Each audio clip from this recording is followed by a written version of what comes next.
I'll just start first of all by introducing myself. So my name is Chidinma Onuoha. I currently work at TD Bank as a HR coordinator with the workplace accommodation team under the diversity pillar. So I'm really excited to be here today, to kind of give back because I learned that this is a student conference. And I'm always trying to give back, especially when it comes to students, because I feel like a lot of the things I learned in my career, I wish I had known it when I was a student or when I was just about leaving, school, maybe in the final year. So I'm always excited to be in, settings like this. So I'm going to start off and just kind of start off with my own background, how I kind of came to Canada, what I'm doing now, and then, my talk for today. So my topics for today actually is career development planning. And like I said, my background is Nigerian. I originally relocated to Canada in my early 20s. And that was in 2014, around the winter time, one of the coldest winters in Canada. And I came into a new country, a new place, a new culture. And I kind of came here after my bachelor's degree in Nigeria. My bachelor's was actually in linguistics, and then I finished school, did something we call youth service back home in Nigeria. And afterwards, I didn't really get a job in the field I really wanted. I was just working as like a assistant in a not-for-profit, and then I had this epiphany one day, and then I decided to move over here to Canada to further my studies. So I came into Canada, like I mentioned earlier, didn't know anybody apart from like a childhood friend who lived sometime then in North York area, but apart from that, I knew no one else. So I came in right in the dead of winter, started school, trying to get the hoops of, the educational system here and a new country, a new culture, try and make friends. But fast forward 2 years after my program in Centennial College, one of which I did was public relations. The second one was in human resources management, because I kind of found out that I liked human resources. I liked people. I liked connecting with people. And I just felt that, the forefront of every organization, we had people at the center of it all. And human resources was, the main career that helped shape that. So I wanted to be a part of that. And a part of me also wanted to be a part of the team that could help, with bringing people into the organization. Because I had my own challenges, as with most immigrants, when I came into the country in terms of finding career opportunities. Because first of all, they always came at me with this talk of, you have no Canadian experience, or I remember my quest for searching for a job and not getting responses kind of started after my first program when I had to do an internship. I would send out like, hundreds of resumes over the weekend, or, I think I sent over 300 resumes at the time I was looking for an internship, and it was unsuccessful until I finally landed one at Bell Media at that time. So that was when I kind of knew that, as life as an immigrant, your job is kind of cut out for you differently. You kind of have to work harder. You have to be more creative. And shortly after I finished the human resources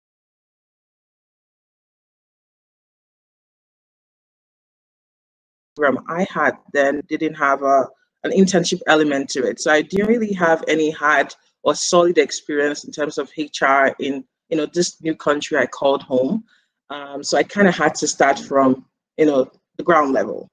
So I remember my first couple of jobs were like survival jobs, and then thereafter I started working, I got an opportunity in TD. I actually started off in TD in the customer service / credit card department.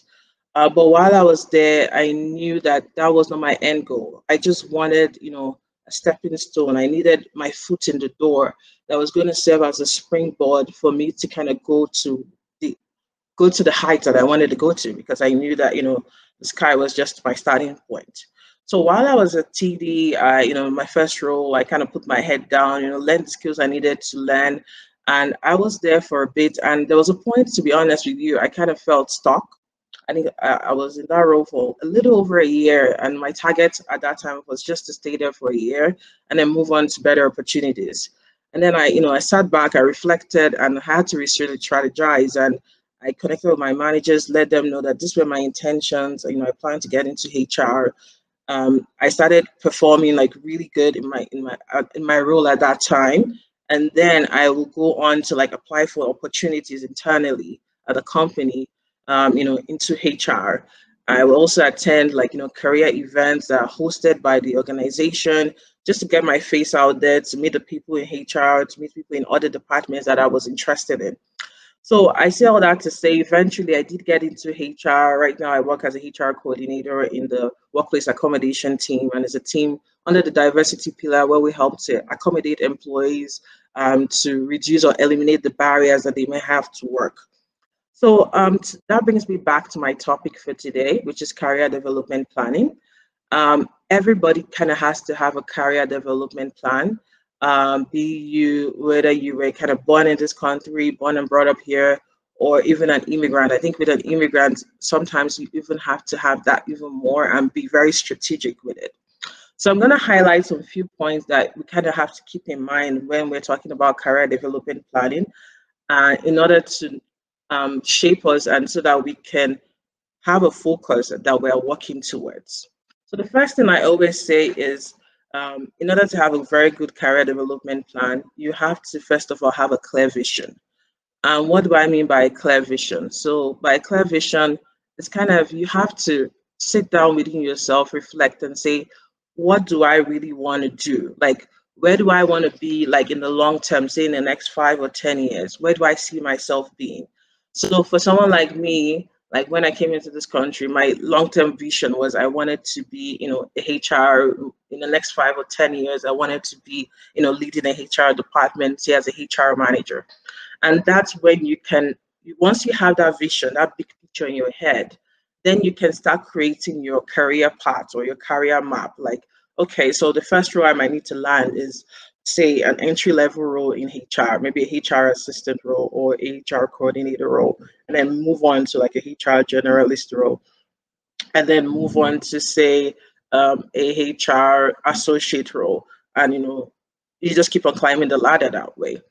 So the next thing I also always advise setting a career development, is that I say, you need to have this agile mindset, this growth mindset, and this that you have to have be a constant learner. So every day you can't just be okay with where you are. Like nobody knows everything, and you have to just really be hungry for knowledge. Like read books, read educational books, inspirational books.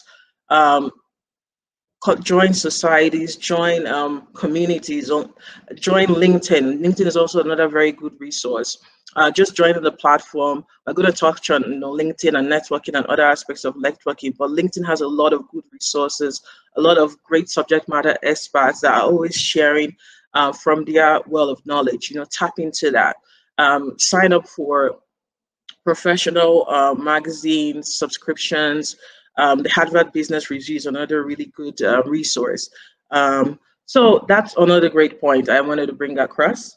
So the next thing now I will say that you should do is, you need to also brand yourself. So if eventually, you're coming out of school, before you come out of school, another thing I will say is, um, ensure that you make relationships with your classmates, apart from your classmates, because this your classmates are going to go into the workforce just kind of like you when you graduate, and a lot of them will be in different organizations. If you're able to develop a very strong network with them now, it's going your opportunities are going to be endless, because a lot of them are going to be spaced out across different industries, across different companies.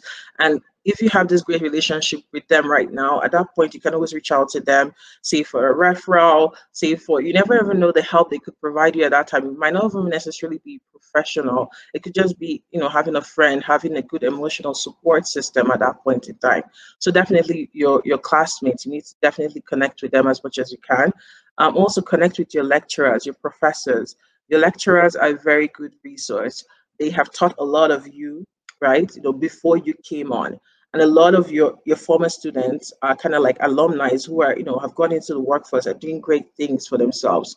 So if you have a really great relationship with your lecturers or professors, if you ever do come into a situation where you're kind of stuck, you're looking for a job, you're looking for a referral, your professors can come in handy at that point and provide you with that help that you need.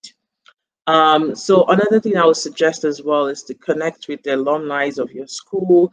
That's another great way to kind of connect with people, because I'm going to touch on networking more, but when you have a similarity or mutual interest or mutual background and educational background, say for instance you're trying to reach out to someone you've never met before, say LinkedIn, and you kind of find that this person you're trying to connect with, say he's a manager or something in a company, and this person was your alumni in your university, you can kind of come from that angle, like, by the way, I'm new in the country, or I'm looking for new opportunities. I noticed that we both went to the same, maybe U of T or Centennial College, and that kind of gives you an icebreaker, and it gives you more of a warm entrance to that person, and the person is most likely to respond to you because of that common ground.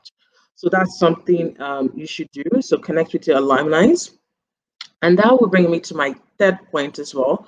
So the next one I would say is you also need to be very self-aware and develop emotional intelligence. So by self-awareness, what do I mean here? So by self-awareness, what I mean is, say for instance, you are out of school and say you're looking for a job, and your background, say for instance, was in project management. You studied project management in school, and you come out and you still haven't gotten that professional job that you're looking for in your field. You might want to ask yourself, like, what's keeping me between getting the job I want, where I am, and getting the job I want to be at. So it might mean, when you've done that reflection, you might see that, oh, maybe it means what I'm missing is I need to, study more. I need to take one more a certification in this course.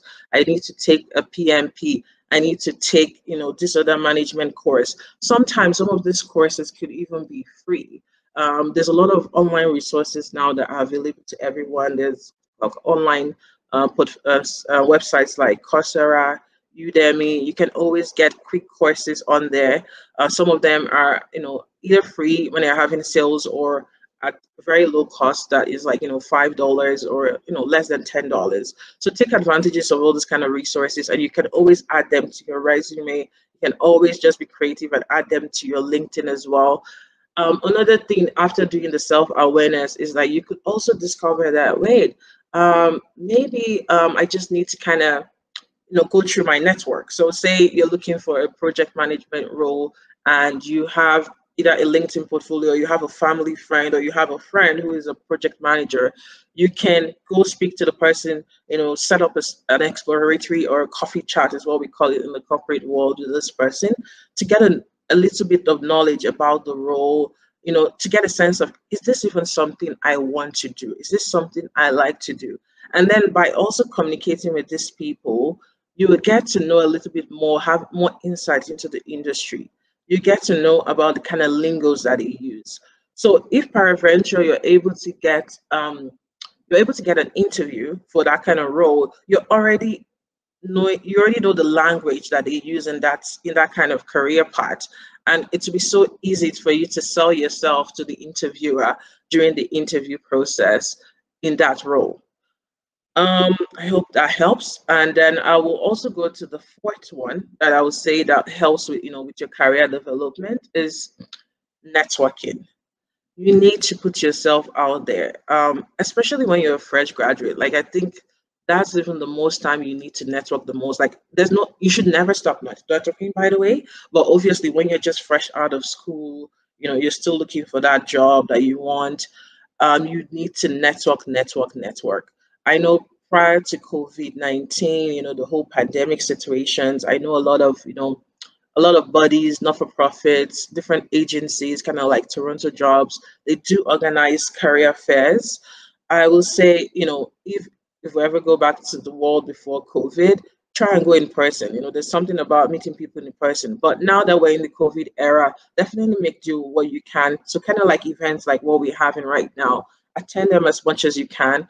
Apart from attending them, make um make cogent notes, like try and make sure that you're getting the information that you need from these talks. And apart from getting the information and taking notes, you need to connect with the speakers. So after an event has happened, right, um you need to connect with those people individually. Say you are interested in business analysis and there was a conference you attended and there was a business analyst there, or a manager of a business analysis team was on there. You need to connect with them after the event and say, you shared really great insights at this event. I particularly like that you said. It really connected with me, it really resonated with me. I was just wondering if we could, if you could oblige me and if we could have a coffee chat, maybe just a 20 minutes coffee chat. I know you're a very busy person, just to maybe pick your brain and get to know more about the business analysis role, because it's something that is of interest to me. You never can tell like where those kind of conversations will take you to. To be honest, I'm just going to give a personal experience for myself. Like when I got into my job, within the first 2 years, I would say, I think also because of my cultural background as well, I had this feeling of, you need to get into your job, do your job really well, put your head down, be hardworking, and you just kind of climb up the ladder. Because back home, it kind of worked like that. I thought it worked like that, when especially when it's a government institution that, you work hard, your work speaks for itself, and you kind of climb the ranks. But when it comes to Canada, it's a different ball game. So when you do get into the workplace, apart from, of course, you have to do quality, solid work, because that's you're going to be reviewed. There's going to be performance reviews and all of that. Your managers are going to appraise you. But beyond that, you need to build connections with your teammates, your managers, outside of your team. You know, C-suite executives. Like if you go on the elevator, you meet someone, just be friendly, tell them what you do, and always kind of have something, what I call an elevator pitch handy. And what I mean by elevator pitch, it can be something, a 30-second blurb about kind of like yourself, what you do, what you're all about. And that's something you can always use as an introduction, an icebreaker when you're talking to, either your colleagues or your peers or your managers at work and even outside of work. So one thing I would say is when you get into the workforce, apart from connecting with your own colleagues, also try and connect with people externally, people with the government, the people who are doing things like yourself in the government institutions, in other private companies. Just try and be up to date. Apart from being up to date, by the time that they know you, they can refer you for something. Like no one is going to refer you for something if they don't know who you are. I think that was something I learned that was very vital for me. I think it was in 2019 or last year. Like if you're saying you're going to be hardworking, how are they going to know you're hardworking if you actually haven't done a work, collaborated with them on it or talked about it to them? You get what I mean? So let me just see. Someone is sending a message here. Let me see. Kylo Hang is asking a question. It says, "Hello, Chidinma. Besides cold calls and reaching out online, is there ways to get yourself out there?" Yeah, that's a really great question, Huang.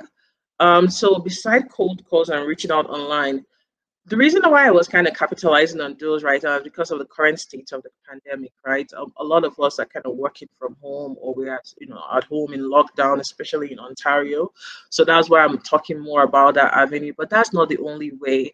So the other ways of reaching out, like I said, it could be in person, right?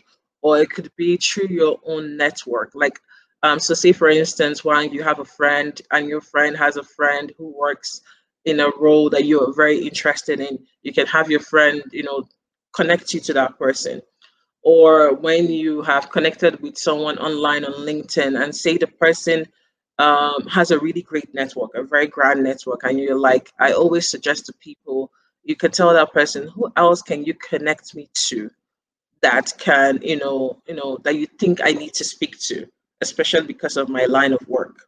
And I find that people are usually very willing to help, especially if they've had that chat with you and they see the kind of value that you can bring. They're always open to connecting you to other people. And I also say another way to network as well, apart from online, is you can also join professional associations. So I know project managers have an association. I know they have a page on LinkedIn. With human resources as well, we also have an association. So when you join this kind of association, it's already a professional association, and they are willing to help, and they're willing to give you professional resources. They already kind of feel like you are part of their community, and they're always happy to share. So I see Wang is asking another question again. So he said, is there a considerate way to ask for mutual connections if this individual is also doing a job search? Yeah, I think even if a friend is doing a job search, I think that he can still connect you, because at the end of the day, if you are doing a job search, I'm doing a job search, there's enough jobs for everyone out there. You could be looking potentially for a project manager role. I could be looking for a human resources role. So my friend helping me out is not going to block their chances of them getting their own opportunity. I don't know if that makes sense. So even if it's the same career path, the different organizations, so your friend could potentially have different contacts in different organizations and that he could connect you to. So I just say, I'll say, just have an open mind, be open minded. And if your friend is open minded and is willing to share, I see no problem with that. So I'll just say, bring it out there, let him know that you're searching, and why not? And if anything, it's also good when you're searching for a job that you have someone else who also is searching for a job. It serves as a sort of, like, kind of like how the iron sharpens iron kind of feeling. Like, it's kind of like an accountability partner. The person will push you, you push them. You guys can practice for mock interviews together, learn new skills, and what have you. So I'll say it depends on how you look at it. Your outlook on it matters a lot. So I'll go to my next point as well. I see I'm kind of coming down on time, so I really want to round up. So if you guys have any questions, definitely feel free to drop them, but I'll try and answer them at the end of this session. So my next point now will be, okay, so I think I kind of touched on it earlier, but I'll just reiterate it again. I said, keep on developing yourself, be a constant learner. Like, what you keep on evolving. The world is evolving, technology is evolving. Right now, some of these tools we're using, like the one we're using today for hopping, some of them were not, really being utilized as much, or like Zoom. So some people don't know how to use these tools. This is a time to take up those skills, learn how to utilize it. And talking about, I'm also going to just go piggyback and go back to networking. So remember when I said, you need to network with people, be strategic about your networking, and when you're networking, one thing I really have to hammer on: if you reach out to people, especially if they're higher ups, sometimes they might not get back to you on time because they're busy. Try and follow up. And one more thing, when you're networking, don't really try to reach out thinking, what can I get from this person? It's not always what can I get from this person. Just look at it from a perspective of a friendship. And you also want to bring value and take, right? You don't want to just take. And I will say again, especially because I'm in HR, when you reach out to someone for the first time, please do not ask for a job. Most people don't like that. It's just like, oh, you just want to use me. So I would say just connect and say you just want to, you have a really impressive profile. I'd like to get to know more about you. And then if you're able to eventually get a coffee chat with this person, follow up with the person, and also try to also add value to the person. So that's why I kind of came back to this point. So in terms of adding value back to this person, sometimes I know some students, I think I got that feeling too early days of my student life when I just came out. Sometimes you feel like, you don't have anything to offer. Scratch that from your thought process, please, because every individual has something to offer. It could be, I know a lot, especially with Gen Zs now, a lot of you are very IT savvy, tech savvy. You're very good with these platforms like, hopping. You're good with, like, using TikTok. You're good with Twitter. A lot of the older folk, I'm not just trying to generalize, but some of those people don't really know how to utilize all those kind of tools. And if you're able to offer them value in terms of, oh, I can, let's say you're running a program, I could help you moderate the program. I could help you create the breakout room. I'm very good, technologically wise. Look at it. You're already offering this person, something, and that's something of value. And the person in turn will want to, like, kind of give back as well. Like I said, every relationship, for it to really be mutually beneficial, both parties have to give, right? Not just one person taking. And that will bring me to my next point. One other thing that's very important in every individual's career is you need to seek out mentors. Seek out mentors, seek out sponsors. Um, I'll say mentors and sponsors are very important. So, what do I mean by a mentor? So, a mentor doesn't necessarily have to be a coach, doesn't have to be your boss. So a mentor is basically somebody that you've seen their career life. You can also have a mentor in personal life, like things that you're interested in. But because for this talk, we're talking more about career. So if there's someone that you've seen their profile, you really admire their profile in terms of like their career, and you see them more like a role model, you can reach out to them, and let them know that you're really impressed with their profile, and that you love for them, of course, after the first meeting, you love for them to mentor you.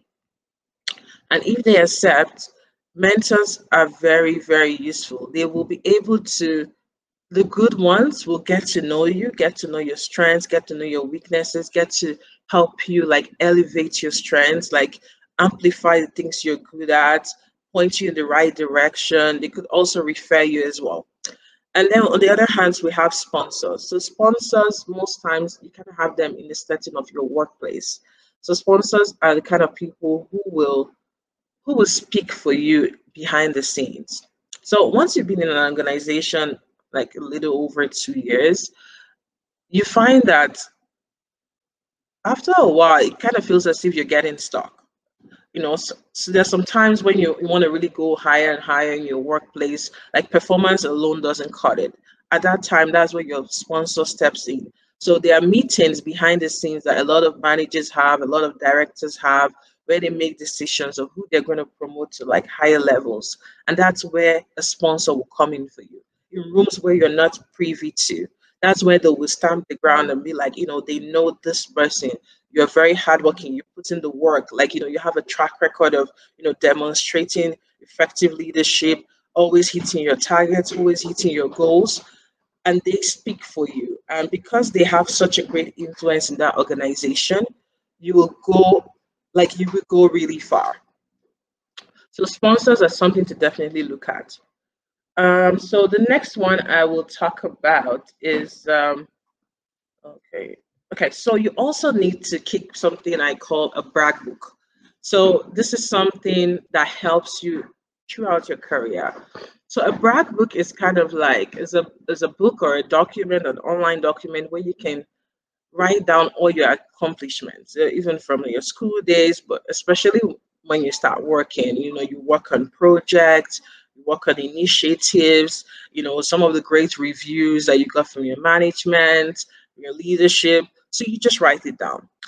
This brag book comes in very handy, especially when you're looking for new opportunities, either within your organization or outside your organization. So you, and also some other things you can contain, including your brag book, is like awards that you've achieved during your course of your work.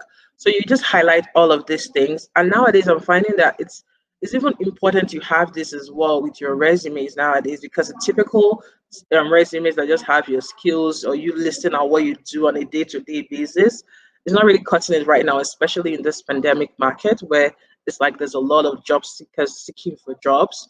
So you really need to have something different. I call it the secret sauce. You have to have a way to stand out from your competition.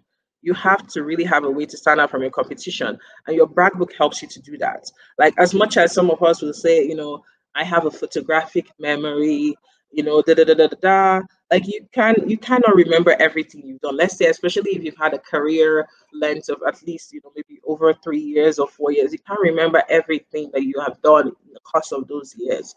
So to save yourself that stress, it's just best to kind of, maybe every month, once every week, at the end of the week, you just note something notable or significant within your line of work, and just keep on adding to it. And you'll be amazed at the things you do. It also helps you, lest I forget, it also helps you for your year-end performance reviews. those times when you're like looking for, oh, what did I do? But once you just pull out that brag book, you're just able to see all the things you did, your amazing achievements you did all through the course of the year, and you're able to just put it in there in your work performance management system. So I'll go to the next one. Okay, the last one, our last point is you need to volunteer. Like volunteer opportunities are also things that you can include in your resume. They also add really great deal of value. Like I'm not even kidding you. Like there was one opportunity I got at work, and it was basically because I volunteered. They saw that I could exhibit that, like the diversity role I believe, yeah, I got was because I was volunteering to diversity initiatives even inside and outside of TD. So apart from that, it also gives you a feeling of fulfillment as well. Like when you're doing something other than your typical day-to-day job, and then you just to keep on seeing that good things will be coming your way. So I think I'm already out of time. I just wanted to encourage all of you guys. You just keep on doing what you're doing. Just be focused, prioritize your goals, have a great community, a good support system, and the sky is your limit. I just saw someone saying that they want to connect with me. I really do apologize. I realized I didn't put my name when I, set up my connection for today. So what I will do is I will drop my name right now, and my name is, and you can definitely connect with me on LinkedIn. You can connect me on LinkedIn. Okay, thank you so much. If you have any questions, hopefully they don't disconnect us on here. You can also still drop it if you still have time, and I'll be happy to answer them.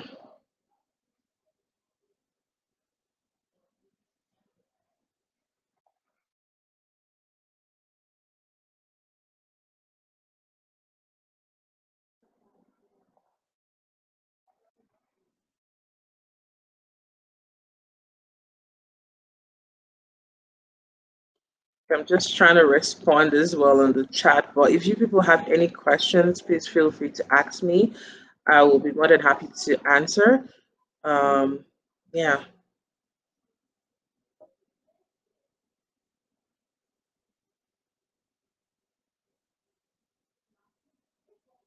Okay, so I see Wang's email question here. So Wang is saying, how long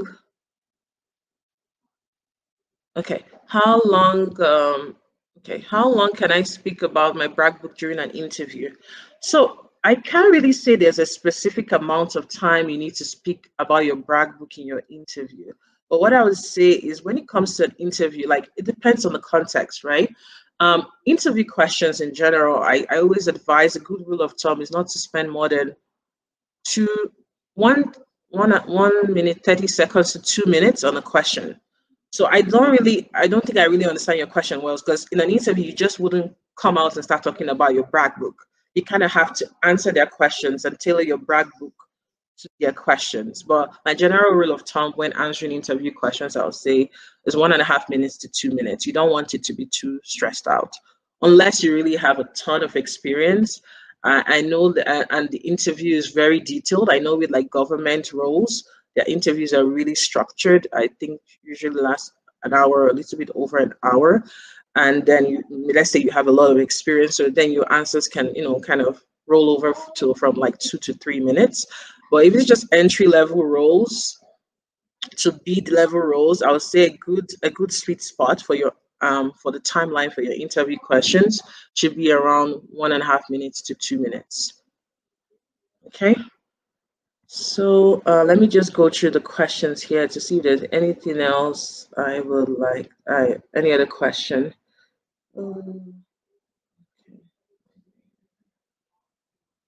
Okay, Zainab Kahira said, I just got a mentor and a coach in the last year. Best decision I made. Yeah, Kahira, I definitely agree with you. That's an awesome decision. I also just got a mentor early last year as well, a coach, a sponsor, and like my life has not remained the same. Like I can see like the growth, the exponential growth in like my personal, my career life. Like I keep on telling myself like, why didn't I do this sooner? Like it's a game changer. Like you won't regret it, guys, if you get that.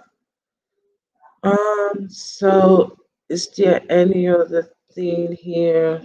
Any other questions? I think that's okay. I'll just wait a couple more minutes and see if there's any other questions for me.